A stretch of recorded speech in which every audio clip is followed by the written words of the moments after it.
Okay, welcome everyone to this continuation of what are my favorite subfields of mathematics, theorems, whatever. A very biased collection as usual. And today I would like to talk about one of my favorite topics, which I hope will become more prominent than it actually already is. It's quite a lot people have done, but maybe it's not as prominent as it should be. And it's somehow this idea of so if you ever give a lecture yourself, then well, at least on undergraduate level, there will be someone asking the question, why do I need to know this proof? And that's actually a really excellent question. Essentially, the point of computer-aided mathematics is that you do not need to know the proof, in some sense or not. Just kidding here. But anyway, a topic which I really like, and I would like to see more fleshed out, essentially. So most standard, we'll see that most basic things are already kind of having a really good computer, well, foundation if you want, because humans make mistakes. I'm a living mistake. Human make a lot of mistakes, and the computer makes still mistakes, but fewer mistakes at least. So this is my story, and I've kind of built it on a theorem which is like really important, or maybe not important, but at least well known, maybe one of the most well known theorems of all of mathematics, the four-color theorem. And it's a kind of an easy task. You're given a map, like the map of the states of the US, something like this, and you're supposed to color countries. Why not? Such that neighboring colors get different. Neighboring countries get different colors. And there was really someone needed to actually do that. Someone was given this task in kind of 1852, so a long time ago, was really given this task. Here, the counties of England, it wasn't the US, but it was England, counties of England, color them with different colors, like the neighboring countries get different colors. Don't ask me why they got this problem, because it's just ridiculous. Why would anyone do that? Anyway, so they were coloring like the counties of England, whatever the states of the United States, whatever you want, and eventually you get probably so bored trying to do that you will kind of come up with a little game. So what is the minimal number of colors you need?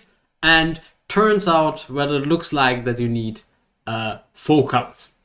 And here are some drawings, kind of whatever, kind of trying to explain why you need 4 colors. You can't prove that, so you give it to your something like one of your siblings who are a little bit more sophisticated with math, and they can't prove it. They give it to their professor.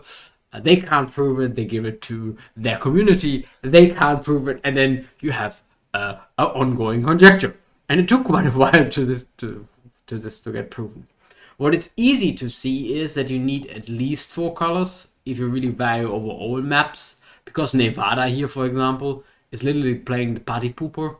So if you have something like Montana, and you just color the neighboring countries alternatingly, then you need 3 colors. But this only works if you have an even number of neighbors. If you have an odd number of neighbors, like Arizona here, it's kind of, you need an extra color for Arizona. So if you have an odd number of neighbors, you need 1 more color, so you need 4 colors. And the conjecture is, or the theorem by now, I guess, is that you never need more than 4 colors. And here's my little picture of a map, which is literally like this one here. It just had 3 neighbors instead of 5, right? Whenever you have an odd number of neighbors, you need this forced color. Anyway, so kind of really famous theorem, and as I said, you give it to your sibling, they can't prove it. They give it to their professor, they can't prove it. They give it to their community, they can't prove it. And you have an ongoing type of little brain game here that people like to play. And it took a long time. So remember, I just told you that the conjecture is roughly from this time, and it took quite a while until someone could prove it. And there's a famous proof by Appel and Hacken.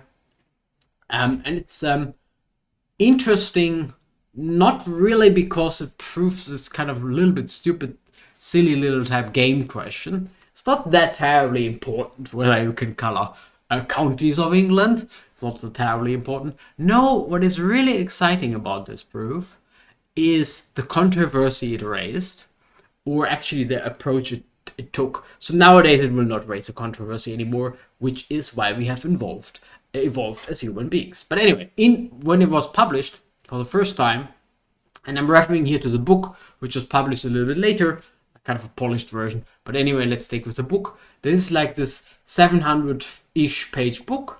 Yeah, a big book, a really big book. And 500 pages of that book are like cases to check. And it's not like cases we have checked, it's cases to check. So there's still some work to be done.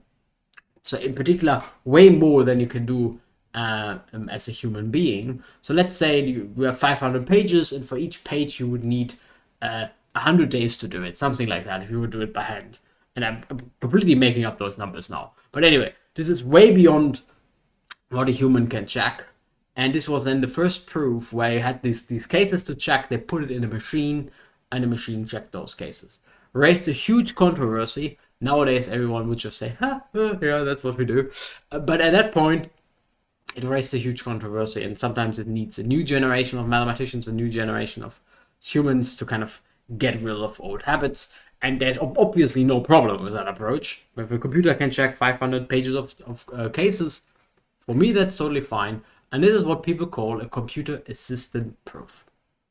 Yeah, it's kind of the first step, roughly in the 1970s, when you had computer-assisted proofs, where you do more than just having one calculation, but you seriously have a computer who checks cases, basically. And what I like about this is kind of the new type of direction it gave mathematics, kind of a really important step to get rid of this belief that everything needs to be done by humans. Of course, it will not in general, right? So humans have limitations. Also, computer has limitations, but the limitations are different, let's say, different. Anyway, this is really good. It was really good, and I really love this, and it's a really crucial part of the history of mathematics and the history of humanity in general, I guess. And what I don't like about it, in quotation marks, is that the computer was really just a helping hand, right? Most of the theory was done by humans, and then there were just too many cases to check, and yeah, computer is not the main character. And kind of the field of mathematics we are working on today, we are talking about today, works on changing that so that the computer is actually the main character. But it takes a while to get there. And the first step, kind of, I stay with the four-color theorem. There were other things before, but four-color theorem is just a good example, is to formalize a proof. There's a beautiful article, which I link in the description, kind of formal proof of the four-color theorem, which uses a computer verification system, which is my second favorite. COC is like one of the first ones, kind of quite old by now. It's a computer verification theorem prover. Yeah, interactive theorem prover, where you as a computer, you as a computer, me as a computer, where humans kind of try to do lemma by lemma, and kind of the machine pieces everything together and verifies that the logic works out. This was like in the early 2000s, and this is like the next step because it's computer verified. It's not just the computer was used check the proof to check several cases. The computer was used to check the logic of the proof itself, which is a big step forward. Still pretty far away from what I really want. Right? It's still not the computer is still not the main character, but it's what it is nowadays. So the field of computer-aided mathematics, as it is right now, is mostly about computer verification of proofs, of the logic of proofs, and it's ridiculous what has been done. So essentially the whole undergraduate curriculum is by now computer verified. So I have one of my favorite websites, which is like linked here, and my personal favorite computer verification system is Lean. Just everyone is biased, obviously, and they have a huge list of things that have been computer verified, and it's ridiculous, and it's just, I mean, essentially everything in group theory, ring theory, whatever, Sig-Bulf, whatever, topology, the Heine-Borel theorem, if you want. So the Heine-Borel theorem has been apparently computer verified, and it's just ridiculous. This list goes on and on and on. whatever, probability theory. So essentially the whole undergraduate curriculum at this point has been computer verified. There are more sophisticated things like real theorems, if you want, whatever real theorems is. So the above is just really a toy example of what computer-aided mathematics does. And this is like a huge step because humans make mistakes. Keep it in mind, most papers are somewhat wrong. So one of the first things I learned as a student, and one of the professors told me at that point, if you just open a random paper of me on a random page, there will be some mistake on that page. And it's just what it is. It's just, we as humans make mistakes. If you ever write a document, to try to type it yourself, it's ridiculous how many typos you make. It's just terrible. So this is like a really important step forward in our understanding of the world, I think. And yeah, so it's computer-aided mathematics right now, as it is right now in 2024, mostly tries to answer those questions. So it increases the list of theorems that have been formally computer verified. And it's, as I said, it's like really impressive what has been computer verified at this point. What I really want, and this now the question we come back to, why should I learn proofs?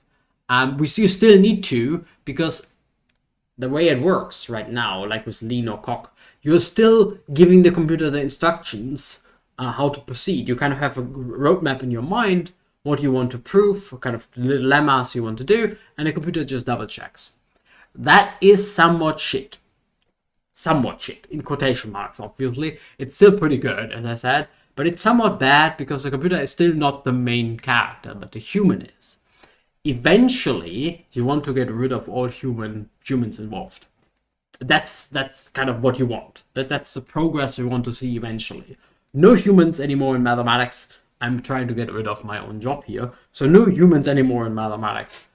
Just computers. Very, very, very fantastic.